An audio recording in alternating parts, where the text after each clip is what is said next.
You're going to find it extremely difficult to scroll on LinkedIn today and not see someone talking about AI. But how is it going to affect you as a recruiter?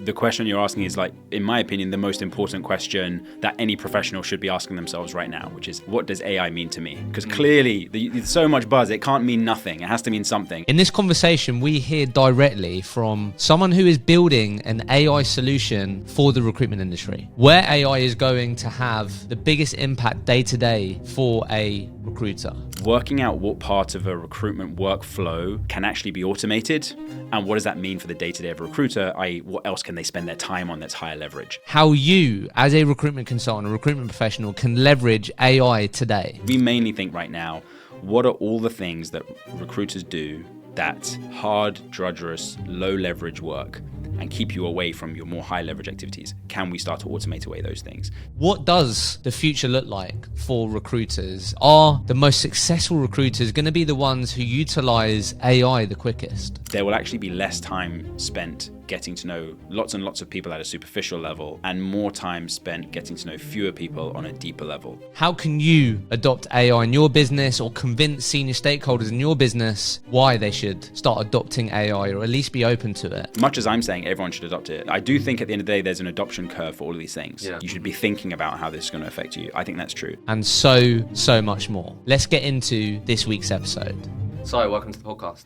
Thanks so much for having me, man. In preparation for this got me excited, like slightly different conversation to what we're used to. However, I was telling you that got back from the Recruitment Expo the other week and every single stand had AI on the stand. Yeah. So, I think everyone, if you're listening to this, there's a very good chance that you've heard this terminology AI. I think everyone's relationship is different. But today, I think we want to have like a really honest conversation. And what I think people will be interested in is like ultimately how we can leverage this from a recruiter perspective and why we should really seriously be considering how we can leverage it. I think we have some differing opinions as well, which I'm excited to dig into. Yeah. But for those that may not know who you are and the business that you're building, could you give us a bit of an intro and then we'll get into it? Yeah, nice. And just before that, good that we might have different opinion. I think the question you're asking is, like, in my opinion, the most important question that any professional should be asking themselves right now, which is, what does AI mean to me? Because clearly, there's so much buzz, it can't mean nothing. It has to mean something. And it's obviously your job in your role, or the folks who are watching this, their job in their role. Their job is to work out, what does this mean for my industry? Because that's, it's going to happen no matter what. But anyway, introduction. So I'm Siadhal. I'm co-founder and the CEO at a company called Metaview. We're building an AI assistant for recruiters.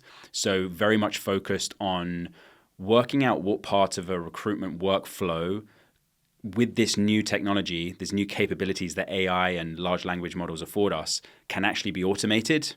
And what does that mean for the day-to-day of a recruiter, i.e. what else can they spend their time on that's higher leverage? And that's what our product focuses on. What that means right now is we're very focused on helping recruiters make the most out of their conversations with candidates. We believe these conversations are incredibly high leverage moments, but at the moment, recruiters often have two jobs on those calls. Meet with the candidate, persuade them, influence them, get to know them, and at the same time, extract data and capture that data. And it's really hard to do those two things at once. So we've built a product that uses AI to do that second half. We do the data capture. We pull out the most important points. We put the information where you need it to be in the format that you need it for your clients, so that you can just focus on getting to know candidates and building up a richer and richer black book or CRM or however you think about it. And also, as well as that, that's on the agency side. To be fair, probably also happens when you're managing stakeholders, but also just as important, the job briefing piece as well, right? Totally. I just think conversations are the almost like the inflectional moment in every hiring pipeline, and frankly with every interaction you have, be it with clients or candidates. As you said, those intake meetings, getting that right, or those briefings, getting that right, and the context, it determines that your search for the next week or two, right? So getting that information correct, and also being really present in that meeting and representing yourself and showing up the best way you can for those clients in those meetings is so key. And so that's why automating away a lot of the drudgery around taking notes and then reformatting and rewriting those notes is proving really powerful. And then, like, just to get technical for a second, I think you did a really good job of, at the beginning there, explaining AI, the language models, etc. But just from a recruiter perspective listening right now, because I had someone ask me this about Metaview, from what I understand, please correct me if I'm wrong, it joins video calls. It's not necessarily at the moment joining like calling, like if I'm using like a VoIP system, it's like it joins video calls. Any communication channel. So video conference, whether you want to just phone someone straight up, and ring their mobile, or you're using a VoIP system. It joins that as well. Capture those and take your notes for you. Yeah. I didn't know that. Yeah, there you go. I've been saying to people, it's like it integrates with the video call element. Yeah. Rather than like the call bit as well. No, it's like pretty much every remote communication channel. Oh yeah, that's unreal then. Yeah. I didn't know that. Okay, cool. So yeah, because I feel like, and just quickly then, because I think this would be interesting. How did you find yourself like pinpointing that and understanding that? Is there a bit of a story there? Because like I can really relate to that. Having worked in recruitment for 3 years, I know everyone listened to this. Yeah. You have some people in the office that take all of their notes on a pad. Yep. My handwriting is terrible. So like that would be annoying. I'd walk out of a meeting and then it would like I'll get to my desk and then I'd have to like try and reread my notes. Yeah. You'll then have people that are like really good at using the CRM. Yeah. You'll have people that aren't good at that. But there really is something to be said around when you are in these moments qualifying a candidate or taking a job brief, which are really crucial to the recruitment process. Like the best recruiters do those moments like very well. Yeah. There's something to be said around just being able to be present in that moment and just focus on listening, asking good quality questions, digging deeper. And that is absolutely way more difficult to do when you're trying to do that, but at the same time thinking, I should write that down because that's really important, or I shouldn't write that down because that isn't that important, right? So how did you stumble across this? Is it something that you experienced yourself when you worked in previous companies? Like how did you stumble across something that absolutely every recruiter listening to this will be able to relate to? Well, the very immediately before launching our AI note taker, we were working within the recruitment industry for 4 years up to that point. So by that point, like it's my whole life, and I'm hearing sort of these people's problems and challenges every day, and you obviously just end up building up a bunch of intuition and hear a bunch of sort of people's issues. Before when we started the company, my entry point to the overall problem set, let's say, was more as a hiring manager. So I'm not a recruiter by trade, but again, been working with recruiters for a very long time and building for them. But my experience was more as a hiring manager.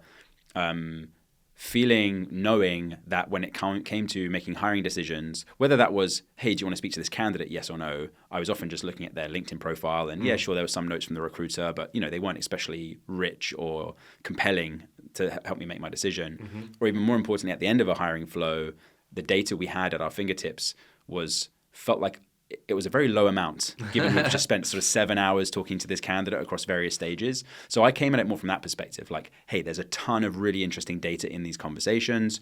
Right now, the only way we have of capturing that data is relying on our skilled team to write things down during that conversation. And that seems very yesterday. And so that was really the starting point. And then just over the last few years, having, got to know the recruitment industry more and more, got to know recruiters more and more, sort of realized this very specific, that was, I guess, especially painful problem at the very top of the funnel, of course, because you want to spend as much time as you can on the phones. And any times you're spending after that call, spending time cleaning up your notes, is times you're not either generating new business, meeting new potential clients, or filling the recs that you've currently got on the roster. So it really brought it into contrast, but it was the overall problem that I experienced myself. Yeah, no, that makes sense. And I think the thing as well worth noting, and any business owner of a recruitment business will know this, is like if your team do a really good job of really committing to getting all of that important data into their CRM, rather than like all different places, notepads, these things, like you're building an asset. Totally. That oftentimes does go with the person that leaves. Like so many recruitment companies and organizations will have like the recruiter in the business who then leaves, who's still got all the numbers on his mobile phone, had all these WhatsApp conversations on a mobile phone. But then also, if you was a really good recruiter but you wasn't great at making notes, as a business owner, I don't get to keep all of that data as well, right? So this is what, from a business owner perspective, I think this is how you also want to be thinking about the specific product and what you're building. Is it helps you build that asset. I couldn't agree more. I think that in many ways, like if you sort of like go back 15, 20 years, a lot of people were talking about things like LinkedIn being like a real, maybe like a negative game changer for recruiters, right? Oh, what does your black book matter? Everyone's got a profile on the internet now. I can just find them myself. Now, of course, that hasn't turned out to be true. But what is true is that the actual data in the CRM of a lot of recruitment agencies, the delta the larger the delta, the larger the gap between what LinkedIn has, which is obviously just basic contact information and like where they used to work, and what you have on those candidates, the richer you can make those profiles, the more value you can bring to clients right out of the gate. Maybe that's because you can source so quickly because you have amazing data on everyone you've spoken to for the last 5 years, such that you can find candidates that meet their rec incredibly quickly. Yeah. Or maybe it's your ability to coach the client on what's realistic based on real examples from candidates you've spoken to, in the recent past. That is essentially your delta, I think, or it's your alpha, I should say, as a recruitment agency, is what proprietary information do you have on the candidates you and your team have spoken to that potentially no one else on the planet has? Because everyone has the information that's on LinkedIn. That's not an advantage for you. But only you have the stuff that's in your CRM, and now you can make that incredibly rich. And importantly, you can use AI to query it in there's no point in having tons and tons of data and then not being able to find the information you need, right? Trying to find like a needle in a haystack. That's another thing that AI is really amazing at, which is helping you find the specific things you're looking for in the sort of a mass of unstructured data. So that's really why I think conversations, again, why I think a lot of our products proven really popular with recruitment companies at the moment, is because that data is so key. Not only does it mean you can capture it, but it also means you can find the information you need much more easily than you could previously. You're not just capturing the data because you think you really should. It's actually vital for your business operations downstream. Yeah, and I think when we prepared for this, you called it like, I can't remember which way you said it, but it was like the thinner your layer is of LinkedIn, or like that's really important, isn't it? Was it? Yeah. You were saying there, like you just said, the more data that you have, like you said, proprietary data that you have within your business rather than sitting on LinkedIn, that's just way more valuable. Yeah. So and we can. I think we can even be like almost. We can be. I don't want to be scary, but we can be scarier than that, which is LinkedIn. Obviously, are a Microsoft company. Microsoft is one of the front runners in the AI game. There's going to be a ton of really smart, highly paid people at LinkedIn thinking about how do we leverage AI within the LinkedIn platform. And so if you're, as an agency, I'm not suggesting anyone is this, but let's imagine a hypothetical. You're just a thin layer on top of LinkedIn. You take a rec from a client who doesn't have the bandwidth to sort of search through and source via LinkedIn and all these things, and you're just a thin layer. You're just doing that job. That's really bad. That's the worst place you can be, because that's the type of thing that is going to be. LinkedIn's going to start to do that. That's the sort of the thin layer on top. What you really want to be is I guess like a fat layer on top of it, because of course while you don't have as many profiles in your database as LinkedIn has, that would be insane. What you do have is profiles that are most relevant to your sort of industry that you recruit within, and you have proprietary rich information. Unique information, maybe because of the question sets that you tend to ask candidates versus your competitors. You'll end up designing that, of course, so that you have unique data. So yeah, you really want to thicken that data layer you have between what you know about candidates and what LinkedIn knows about candidates. Yeah, I think if you're listening to this, I'd really underline that. Like I don't want to get in trouble. I mean, yeah, but like I spoke to a lot of founders who, scaled during the time where, things were really buoyant. Yeah. Found themselves adding way more LinkedIn licenses. They've now had to scale back, finding it challenging to get their licenses back down to maybe the amount that they need. So I do think for any founder listening to this, one of the things that's going to be top of mind, maybe more times than others, is going to be thinking like, how can we be less reliant on LinkedIn? Yeah.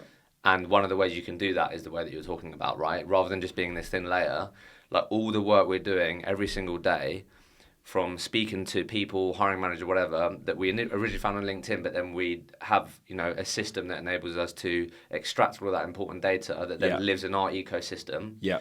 LinkedIn aren't going to be able to take that away once you have it, right? Yeah. So I think, this is really top of mind. So I wanted to, just get your take on it because of the business that you're building. Like I said to you, every piece of recruitment tech now seems to have AI, and that's what they're leading with. Yeah. Like where, just from what you see, because you're in the detail of this every day, like where is this all going for recruitment professionals? Like in the context of AI, automation, these types of things. Yeah.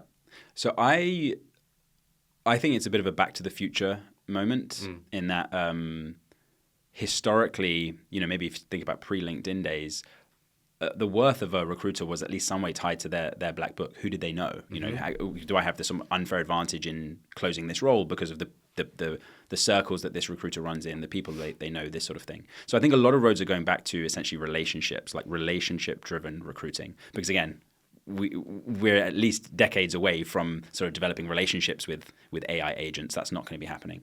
So I think a lot of the sort of the more drudgerous and robotic tasks, things like, writing up notes or things like maybe even scouring LinkedIn for profiles or, depending on the sort of the role you play, like scheduling and these sorts of things, they're going to essentially go away. And really what recruiters are going to want to focus on is what do I know about these human beings, these candidates or the hiring managers, the clients I'm working with that other people don't know that makes me uniquely positioned to be that matchmaker, to be the recruiter for this role. So I think it's really all the roads are going to go towards relationship building. So when you think about sort of the agency expo you went to, you think about these other startups you're speaking to, and they're all saying they offer AI. Obviously, there's difference in quality levels, I'm sure, of those products. Some will be great, some will be not so great. Some will just be slapping it onto their existing thing and hoping it works out. Others will be, built with AI in mind from the ground up. The thing that will be in common between all of them is I don't think any of them will be trying to sort of take away the recruiter's relationship with the candidate. And that's the part that's going to stay strong and actually is, again, the most differentiated part of the work a recruiter does, and therefore what, in my opinion, the best recruiter should focus on. So it's about how we can leverage this technology to enable more of that, essentially. I think enable it for sure. Inherently you're going to get more time back in your day from doing some of the other things, and therefore you can use it to focus on those relationships. I also think you can use AI to help you with those relationships too. But I think it's both sides of that coin, right? It's less of the things that aren't that, so you now have more time to focus on the things that are that. Plus you'll get some assistance in doing a better job at that relationship building. Yeah, no, that is a good point, to be fair. Like if it's enabled more good quality conversations, extracting good information. Yeah. And then I'm about to show up for a meeting with a hiring manager, and then I leverage AI to be like, what was this person's dog's name again? Or when they mention a dog, you can literally quickly straight away find that, right? And that's a good way of putting it. And just to make sure it's, I guess we can just to explore it further. Obviously, something that Metaview doesn't do, for example, we don't help with sourcing. Lots of AI tools out there, or lots of sourcing tools are now applying AI to their platforms to help with sourcing. What that means is if you're just sourcing based on the same information that everyone else has, I don't care if a year ago you were a better sourcer, if Jimmy was a better sourcer than Sally. If now the main thing that's doing the sourcing is the AI, you're now just as good as each other. And so you don't have that differentiation anymore. And so that's what I mean, like those sort of those advantages that one recruiter may have over another in that sphere, I think are going to melt away increasingly. And the battleground is really going to become, again, what information or what emotional connection maybe do I have with these people that other people don't. Whilst we take a short break, I wanted to take a moment to chat to you about one of our amazing partners, Sourcewell, the industry-leading recruitment engagement platform. I'm a user myself, and I don't know what I would do without it. From building personalized messaging cadences across a variety of channels to automating follow-ups and data tracking straight back into my CRM. It's really made an impact in streamlining my workflow and, most importantly, accelerating my sales results. My favorite feature by far is the live feed. By being able to see in real time who's engaging with your campaigns, it enables me to prioritize my outreach with the most engaged prospects, which helps me get way more out of what I put in. So I'm going to be honest, if you haven't got Sourcewell and you're a recruiter, I really believe you're at a disadvantage. To find out more and see the platform in action, make sure you click the link in the show notes and mention the Recruitment Mentors podcast. Because you listen to this podcast, you're going to be able to get access to an exclusive offer. Free 50 phone credits, 50 email credits, which is at the value of circa £500 per user. So make sure you mention the Recruitment Mentors podcast and click the link in the show notes. And then I think what we thought a bit differently about was, so like I'll sort of share my thoughts on this, and then like let's talk through this, because I think this might like resonate with people and like how they might be thinking about leveraging AI, or just it might form their opinion on AI and should we be using it, should we not. Is obviously a huge part of the UK recruitment industry are made up of like micro businesses. And that's the type of business that we sell our training platform to. And more often than not, I find that within their business, there's typically like a lot of the time, no processes, no structure, these types of things. So sort of my initial thought to you was like, how surely it's going to be really challenging to just add like another tool or something to like organize chaos, essentially. So, you know, although everyone may be thinking, right, how do I use this AI? How do I do this? Yeah. How effective are they going to be with AI if, they haven't got their house in order, for example? Yeah. So my sort of, thesis on this was, surely there's going to be loads of things as a recruitment business that I can improve, become more efficient in, and then I'm going to have a better understanding of how I can leverage AI, rather than having organized chaos, running towards like the new shiny tool and running towards AI because everyone else is saying like I need to use it. Yeah. Adding that into that organized chaos, and then it may help me, it may not. So there's a bit there, and then you're like, not sure about that. Yeah, I think it's. I do think that's the wrong way to think about it. Basically, imagine your pre-internet days, and you are running a micro business, and of course you're not using email to communicate with each other or instant messenger. You're just using written letters back and forth, or whatever it might be. You wouldn't say, hey, we're going to skip this whole email thing because until I can get on top of my in tray and how I deal with my work. You just would not say that. You'd say, actually, wow, email's so much better way to do this because I can search through it and I can make sure I only reply. I don't just reply to the letter that's on top of the pile. I just find the most important things, and it can automatically flag to me which things it might be most important, and I can search for certain senders. It would just be crazy for you to think, hey, because I don't have a good system for how to deal with letters, I'm not going to move to email. and I think it's that scale of difference. Fair. So I think in a world where you actually have what you're essentially describing in this sort of like chaotic business, sort of this like chaotic hypothetical business, is a one that sort of lacks a bit of structure. And that's obviously can be stressful in itself. And you obviously want a bit of structure in how you work. And so maybe this hypothetical agency should, level up there. But actually, one of the reasons we think it's unstructured is because a lot of the software that we use asks us to be really structured. It says, hey, make sure you put the name in this format, and it has to be this, the CV has to be this way to sort of go into this field. And when you're writing up your notes, make sure you write it in sort of this bit in this box, and don't put it over here because then it will go to some.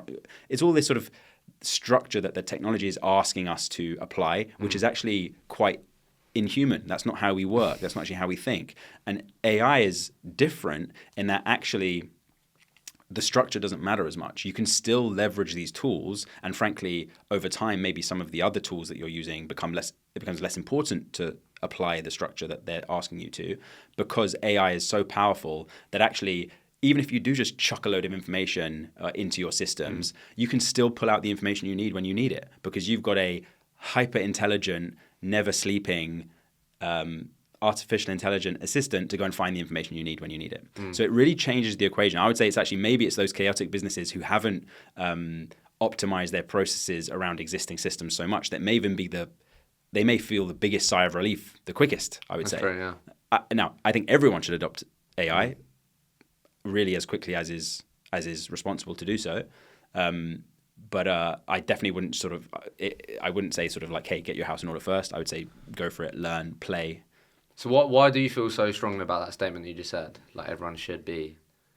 Because I think it's a complete foundational shift. It's going to, having this level of intelligence and this reasoning power, this prediction power at our fingertips is going to have massive consequences. And so even just at a personal level, even if you're not the owner of the agency, you're just a recruiter or whatever it might be, you're just someone who works in any field, the type of tasks and the way work that you'll do and the way work gets done is going to change. And so even just from a personal position, I think you have a responsibility to develop an intuition over how this might change your work. And obviously, I hope that there are certain products out there that literally help you right away as well, and you feel better. You feel like you've improved your sort of quality of life as your quality of work life because of it. But even then, just like building up your intuition is really important. I think it really can't be underestimated how, I guess we've got to say for now, like potentially significant the impact is. But there's going to be whole tasks that we've previously considered very human that are going to, at least at some of the time, be done by AI now. And you can put this in extremes, right? AI is making really great art now and make really great music just based on a few inputs. So it's nothing to do with recruiting specifically. AI is now better at identifying cancer in X-ray in scans than doctors are, right? There's all of these things that it's just inevitable that, when you talk about something as important as that, we're not going to care if we're displacing the doctor in their job if we can get better answers or more accurate predictions around whether there's a serious disease present in a human being or in a scan, then we're going to go with that solution. And the same is going to apply through every field. We just have to figure out in what way it's going to apply. And then just curious then, I'm sure you or through your team may have shared stories like this, or like these sort of moments have happened where I speak to a lot of recruiters who they may listen to this podcast, they get a lot of ideas from it, may hear about tools like Metaview or other products. They get into the office excited. Yeah. They sit down with their manager, Siadhal, and he's like, nah, mate, like just no, we don't need to look at that, mate. I just need to carry on, right? Yeah. So my question to you is, and I don't know if you've run into these or seen these, is like, what have been the typical moments, or what have those like, people that lean towards like, let's just keep doing what we're doing. Like, we don't need to add these types of things. We don't need to be thinking about it. Skeptics. Yeah.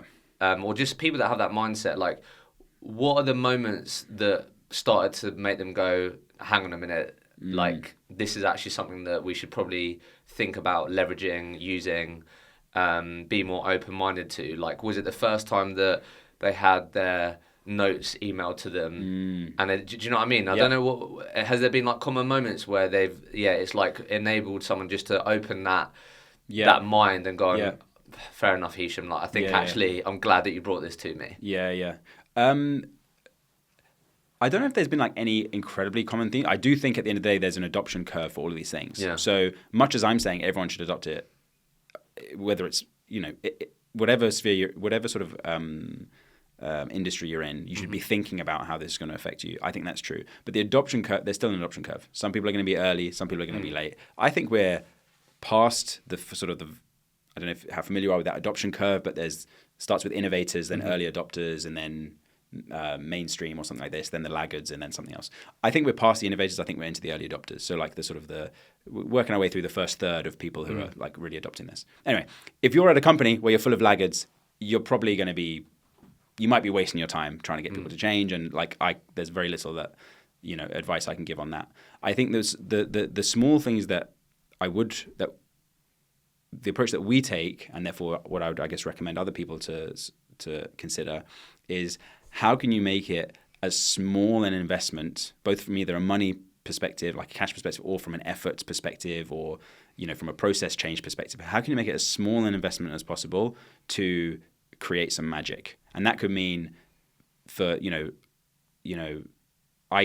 sort of frontline recruiter walking up to Metaview and getting some magic out of the product, or it could be from IC recruiter coming up to Metaview, getting some magic, sharing that with their manager, rather than just going up and having a sort of like a academic or theoretical conversation about it. We're actually looking at something, in our case, let's say a candidate summary sheet that has been AI generated and is incredibly loyal and faithful and accurate to the conversation that was had, and considerate of the job spec that you had, or the intake meeting you had with the client, and you get it 5 seconds after you finish that call. You just, no matter how much of a skeptic you are, if Metaview achieves that for you, we're very confident that even the most skeptical person will say, it's irresponsible of me not to use this thing because I'm currently waiting numerous days for these cover sheets, and then they're not as well written. And sometimes we sort of, just get to the end of the search and then try and remember about a certain candidate before we write them up. It's clearly better. So I think I guess short answer is, it's sort of on people like me who want to build companies based on this technology to understand your problems well enough and your workflow and your context to make it really easy for you to get buy-in. But yeah, and so what that means is use the thing, play with it, then talk about it. as opposed to, again, have too much of a theoretical conversation up front. No, I do think that's really good advice, and this is why what I love about products like yours is like you can instantly start using it, and I think you're going to have way more success changing that perspective on leveraging AI or tools like you offer if you actually show them things and you say, I've used it, this is why I thought it helped me, and you ultimately like build a case for it rather than just walking up to someone and saying, hey, like, listen to this podcast, keep hearing about AI, I think we should like look into it. Yeah, you're just gonna have way more success actually doing something like you said. That would be my recommendation as well.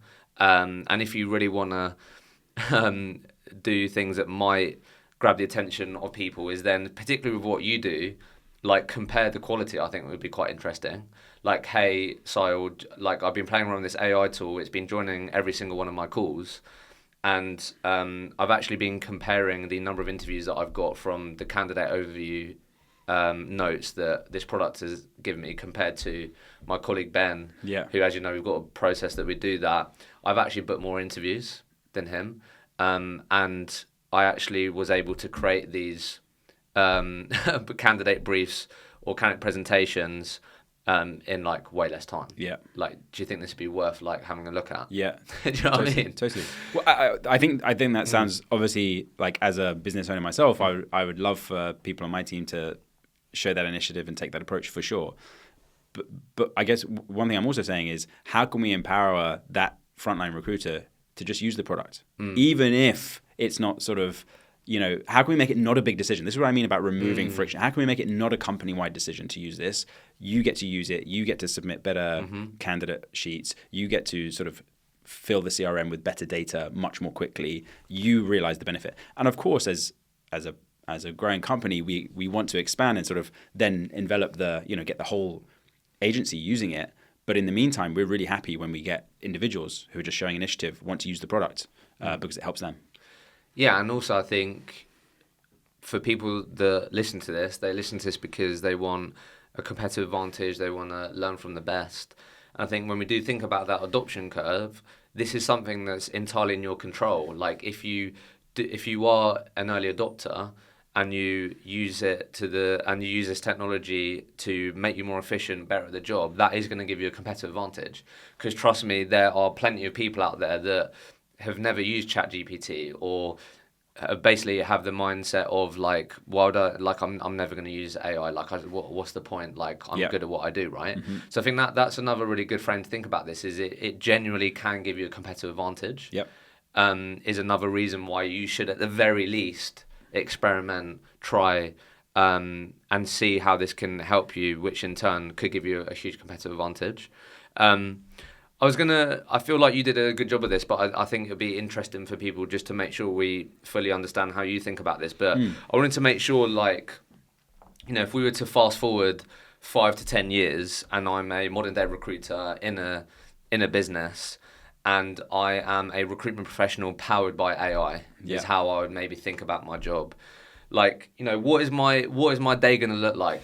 That it might be a bit different now. You know, I show up, make my coffee, sit down.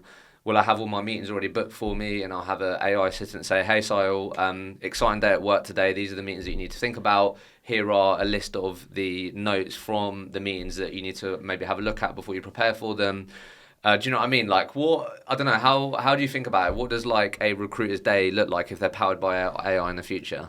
I think that's a pretty compelling vision, the one that you sort of drew out there. I think even there might be some sort of funny things that we might start to question around that, like even the concept that you sort of sit down and then do this. Do you know what I mean? Like, is that the way it's going to be, or will there be sort of more emphasis placed on these high leverage in-person interactions with whether it's clients or candidates? Because you know you can really make sure you're. I guess the idea that the crux of what I believe is that there will actually be less time spent getting to know lots and lots of people at a superficial level and more time spent getting to know fewer people on a deeper level. And I think the value that recruiters will bring to client, I'm talking on this time scale, let's say 5 to 10 years out, will be much more consultative and expert, because you actually have a sort of a body of candidates who you know really well, and your level of understanding of the industry you're recruiting within is also so much deeper that you can actually be that matchmaker. And so I don't think necessarily it's like sit down, I've got 10 meetings today. I think it's like a little bit more, like I guess just a more consultative and, deeper understanding of fewer people in your industry. But in terms of like the actual form factor that has, I think it's really hard to call at this point.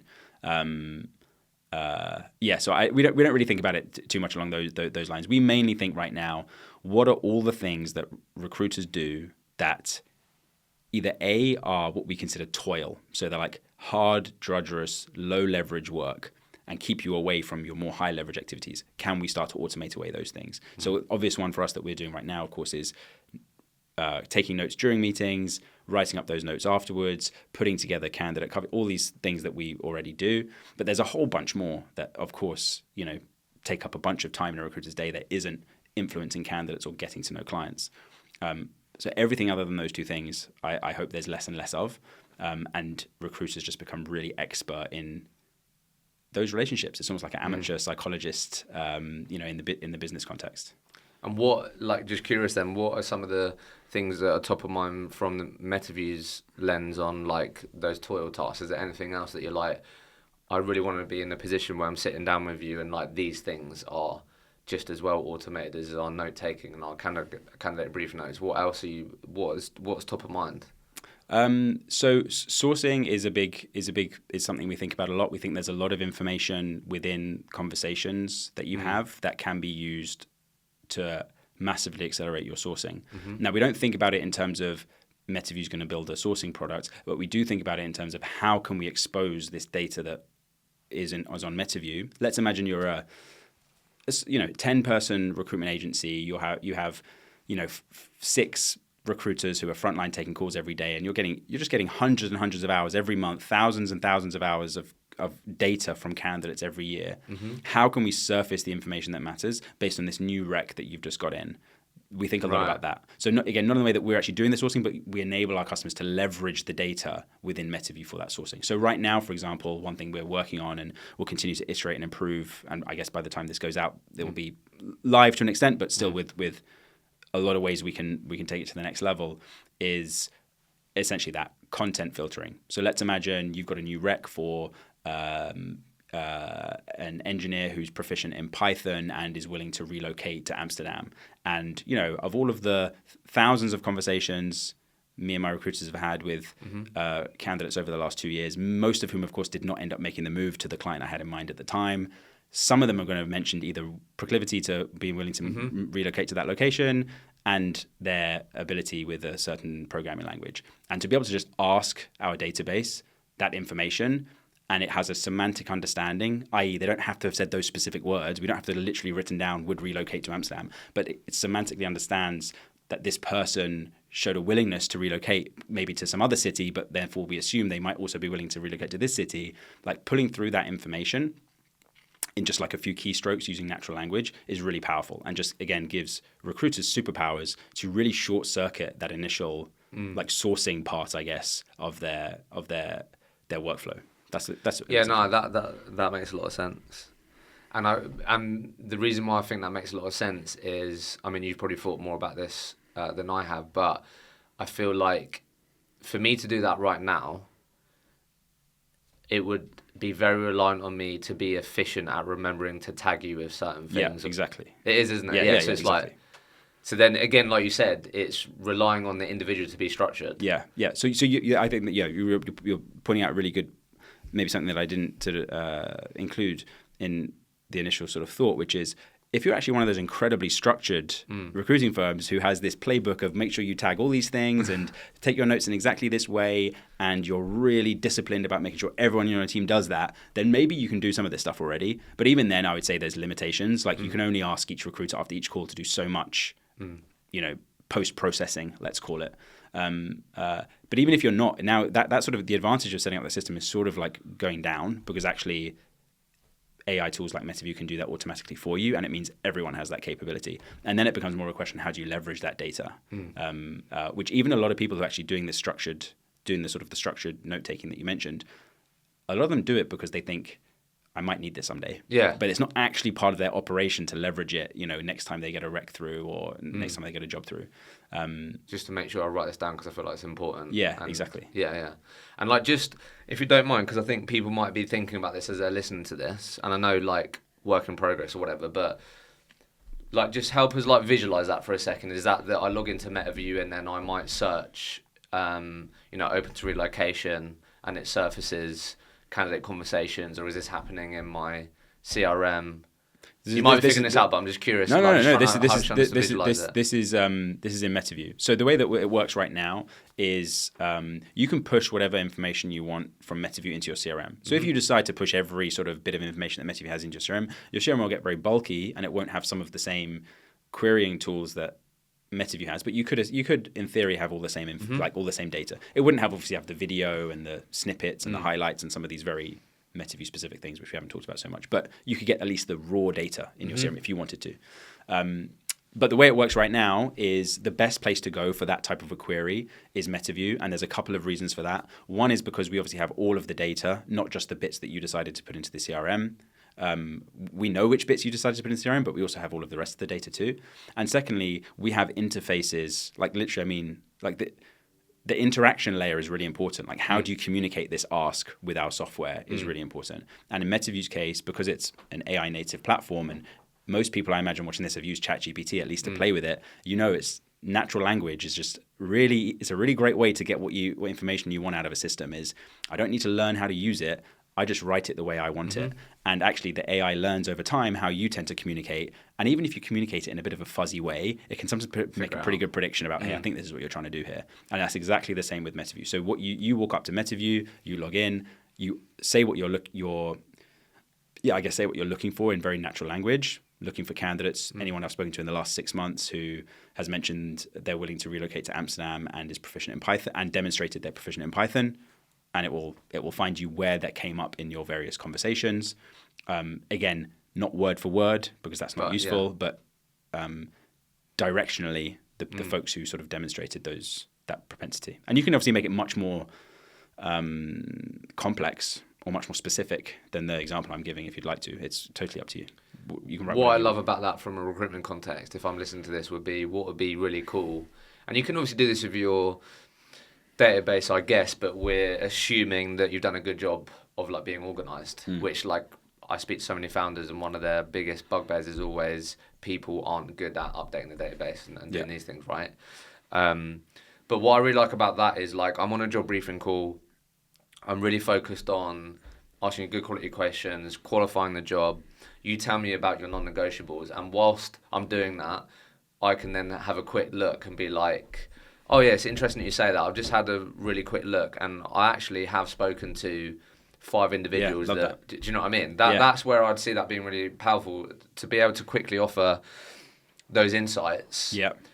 That's like so powerful in the moment. Love that. Yeah. So I think that a lot of the time, certainly my experience as a hiring manager, and I work with external recruiting agencies now in the hiring we're doing at Metaview. There's often like a decent chunk of time that is spent on calibration. It might just literally be, hey, let's onboard you onto this rec. Then 3 to 5, maybe to 10 days later, I get a short list of almost like example profiles. So you're like, hey, these are the type of folks you have in mind. Like, I think even just bringing that down to like, we do that in the first meeting because it's like, we can get that.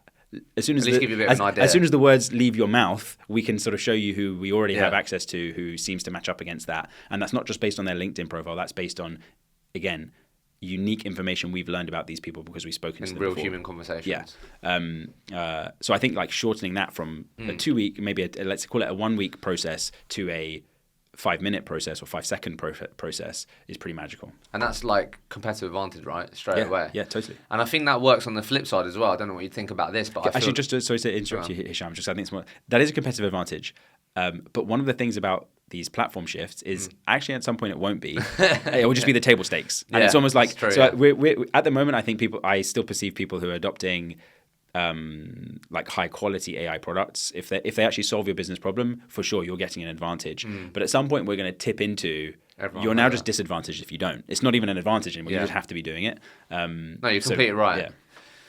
Yeah. We'll get back to the episode in just 1 minute, but today I'm excited to talk to you about one of our partners, Firefish, the recruitment CRM that accelerates data-driven growth. The problem with most recruitment CRMs is that they are just a database of records, meaning they become just one of the many tools that recruiters use every day. Like with all systems, the records are only as good as the data being captured. Our sponsors Firefish know that for agencies to win faster, data needs to be at the heart of their business, making your CRM the single source of truth. With over 10,000 records created and updated every day and 85% of placements from existing candidates, Firefish enables recruiters to enrich and engage their data, equipping you with real-time insights needed to win faster.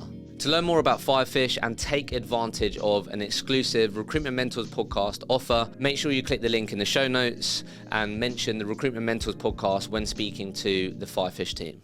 And I was just thinking then on the flip side as well, I do feel like, because I'm just thinking from a recruiter context, so like a great recruiter will, like if I'm on a job briefing call with you about Metaview hiring certain software engineers or whatever, like a good recruiter will like challenge your assumptions of like what you think is possible, or would that be on salary expectations or whatever it may be.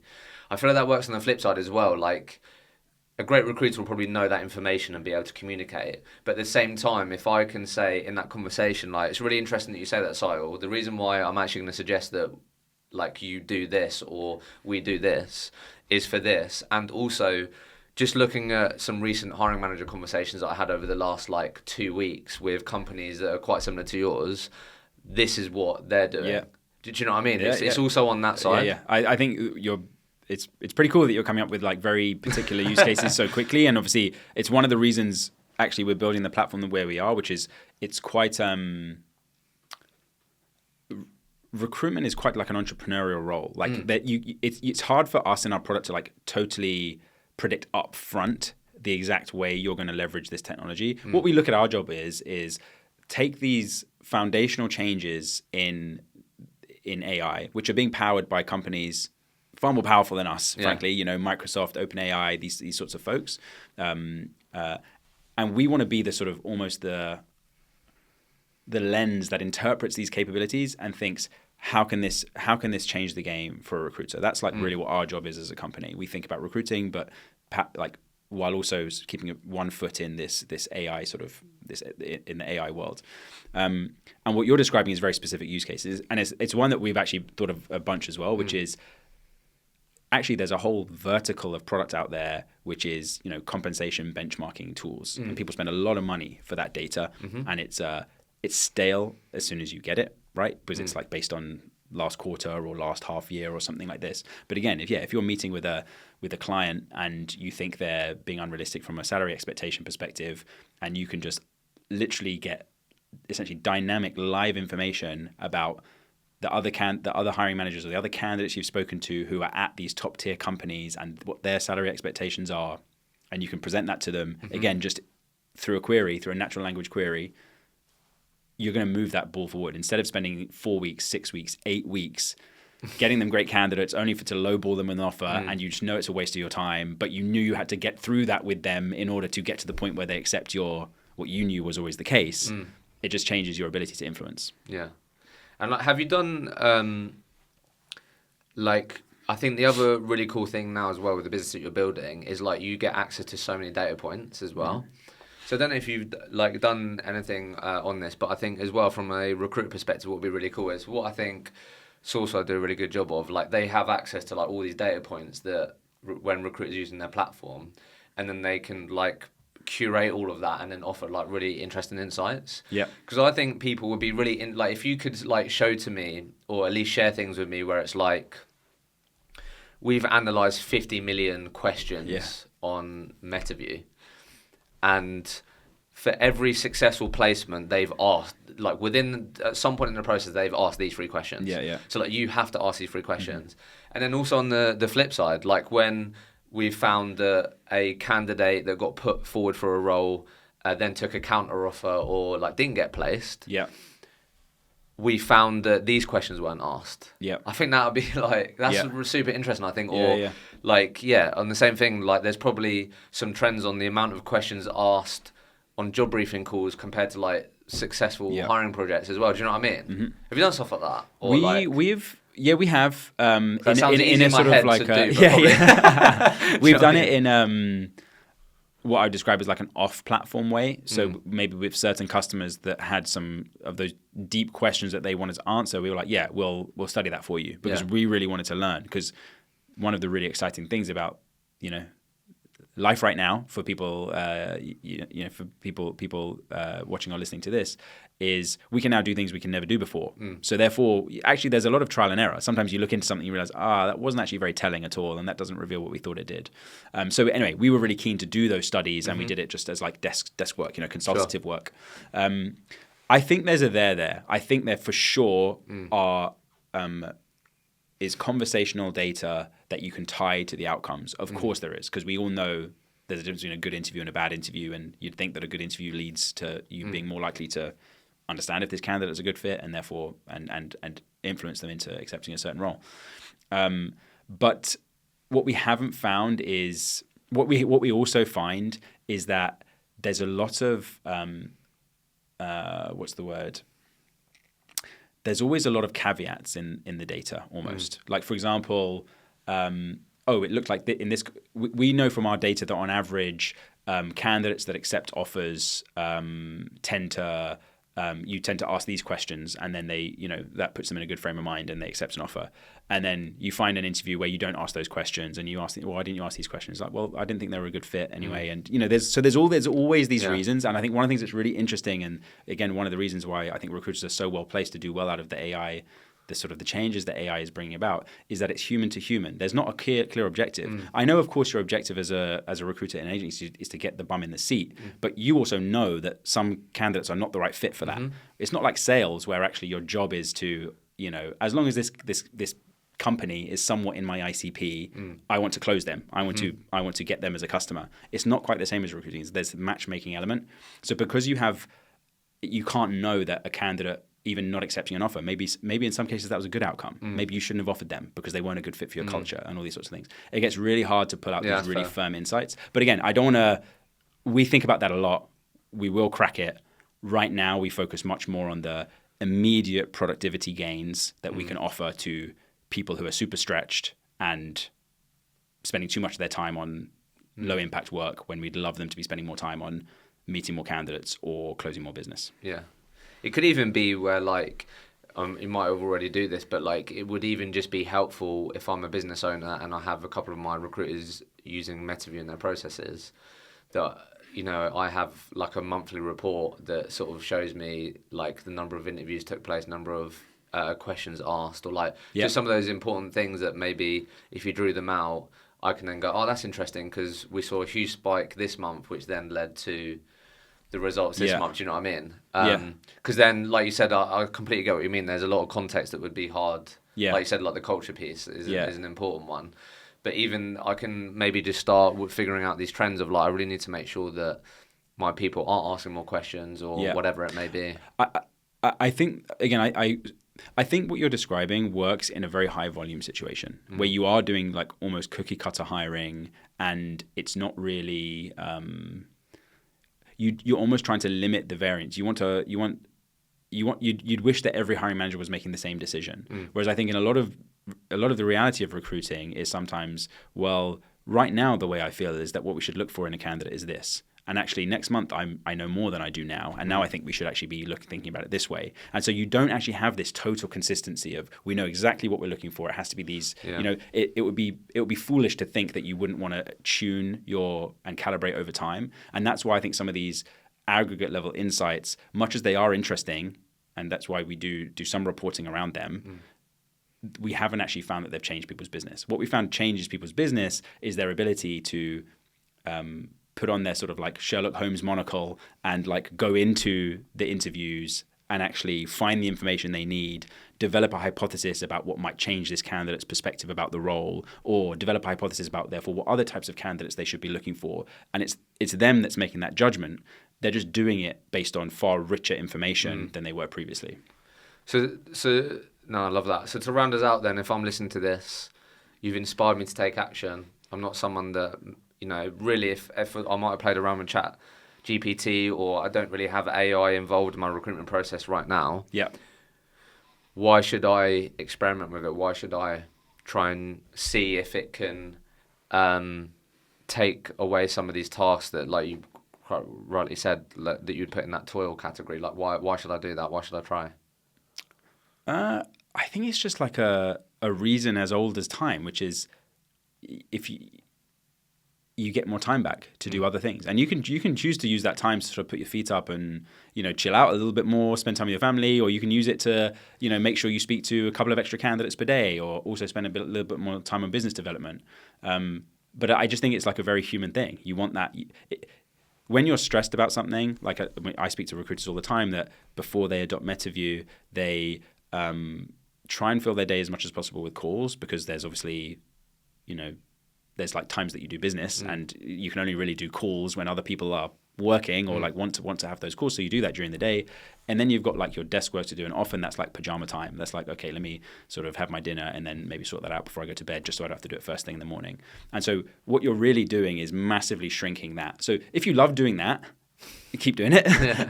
But that's the type of work that we can sort of get rid of, and really you can focus on the stuff that requires, again, those human interactions, those synchronous human interactions. So yeah, I think the not that you're asking me to pitch it, but don't adopt it because it's I think there is a certain amount of like play with AI because you should, because there's a big change that has started / is coming, and you need to build your intuition. That's like generalized advice for everyone in the world that can sort of is in a privileged enough position to play with this stuff. But specifically as a recruiter, I would just think about things that are a headwind for you. Think about things that are slowing you down from doing your best work or from taking you away from your zone of genius as a recruiter, and just think and start to think about whether there's a chance that AI has made it so that more of those things can now be solved more easily. And literally, maybe last year the answer was no, this couldn't be done, this was not something, but now the answer could be yes. And that'll be true again next year, where there'll be a bunch of things next year that actually we realize can be automated away that we previously thought couldn't. Love it. Well, look, thanks so much for joining me, and really excited for more recruiters to be leveraging great tools like you're offering to the marketplace, and just generally excited. So thank you. Nice. Thanks so much, man. It was a great conversation.